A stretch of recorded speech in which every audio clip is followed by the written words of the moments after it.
Okay, I had back problems in the early 90s and it was 90s, and after that surgery, I still had back problems, back pain, limited mobility, but it was something I felt I just had to deal with because I wasn't a candidate for pain pills. So that was just something I had to suck up, I thought.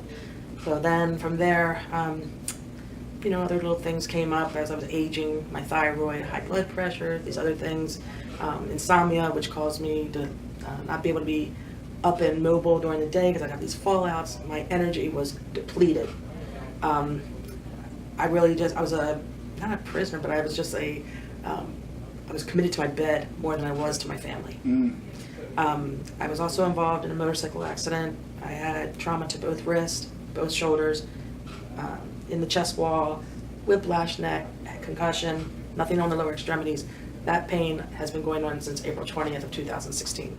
And in addition to your chronic back pain and musculoskeletal pain in your upper body, you also was diagnosed with another condition. Yeah. Tell us about that. After my daughter was born in 1991, about 3 months later, I was diagnosed with ulcerative colitis. Very, very painful, and it was captured as moderate to severe. At the time, the doctor that was treating me had put me on Acecol, other sulfa drugs, and prednisone 6-packs, like continuously, back to back. The prednisone, I broke out in rashes from the prednisone. I had a bad reaction with that. Did you gain weight with the prednisone? Oh, yes. Oh, of course, yeah. And again, with the ulcerative colitis, limited, I couldn't go out. My social life, I lost a lot of friends because I couldn't go out and do things with them. Things with my children, I didn't go to the state fair that was just there. I wouldn't go to that. It would catch me dead. Bathroom problem. You gotta find a bathroom. And I don't want to be in outside facility. So, and then you gotta watch what you eat, and the things that you love to eat, you can't have. The pain of the abdomen and the abdominal is unreal. Tell us when you started and how you started on the CBD. All right, my husband, he was referred to you, Dr. Wang, and he came home and he told me that he had met you and what a wonderful practice you had. And he said he had CBD oil, and I was like, panicked. I was like, CBD what? And he was like, yeah, it's from the plant and this, that, and of course I went chaotic. I'm like, it's marijuana, it's illegal. He's like, no, sit back. He's like, it's not, it's all legal. And I was like, oh. And I saw him doing things that he hasn't done in 18 years. Such as? So, he had a really bad shoulder problem because he could never go higher than here. I've always seen him swing his arm around to do stuff. He stopped all the things he loved to do, fishing and crabbing and things. And he was in the kitchen and he reached up in the cabinet to get his coffee cup. And my mouth like to hit the floor. I went, could you get me a cup, please? And he reached up again with that arm and he got that cup of coffee, the coffee cup. I said, Lynn, what are you doing? He's like, I know, right? And I was like, okay. So he went up about his business, and I walked over to the counter and I got that oil and I'm reading it. And I thought, okay, and I opened it up and I'm going to test it myself. Years of pain went away within 20 minutes. And I'm like, pinching myself. This is an epiphany. And I'm like, wait a minute. I called him. I said, you got to come back downstairs. I need to talk to you. And I said, Len, hug me. And he hugged me, and I didn't push him away. I always pushed him away because when we embraced, our bodies would touch, and it would hurt my stomach from the ulcerative colitis, and I have a diseased colon. That's what I was told. And I went, my hands. I said, I know what my hands are swollen. They were swollen this morning. I took that CBD oil. I have no puffiness in my hand. I'm wrinkly. The swelling, the inflammation went away between the ride from my home to here, which was 20 minutes. Wow. I had hip pain. I had knee pain. That's gone. Wow.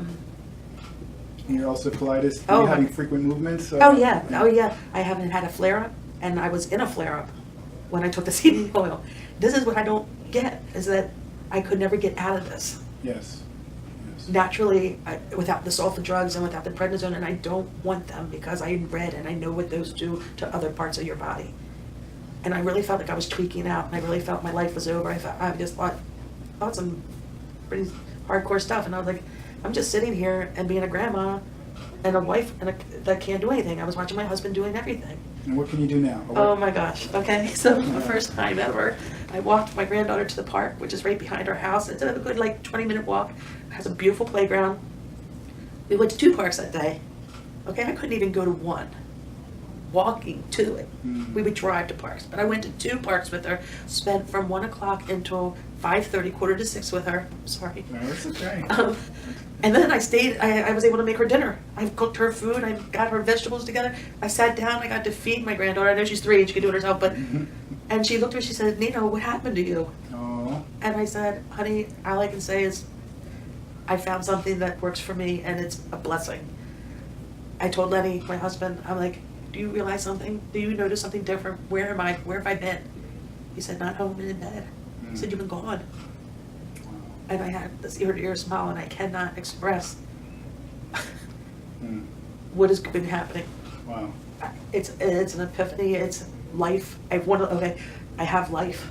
I feel the clarity. Oh my goodness! When we left here the other day, and I did my oil in the car as we were riding down the road, the clarity of me driving. I wasn't anxious. I wasn't worried about the next person pulling out anymore. Like, I have a better sense of my being around me.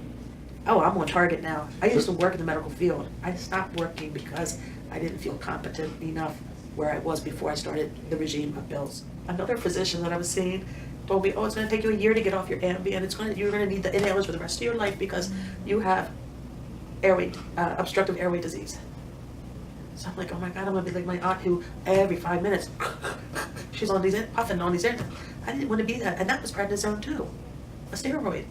No wonder I couldn't lose weight, along with other facets. So you saying that the CBD has helped your breathing? I haven't taken my inhalers in 10 days. Nothing, no Ambien, no nothing. Can I show you something? Sure. And now that I'm off with that, clarity is back. I'm sharp as a tack. I dot my I's, I cross my T's. I don't miss a trick anymore. And that is another thing I'm like, can't wrap my head around this yet because I'm back, I'm happy, and I have a life.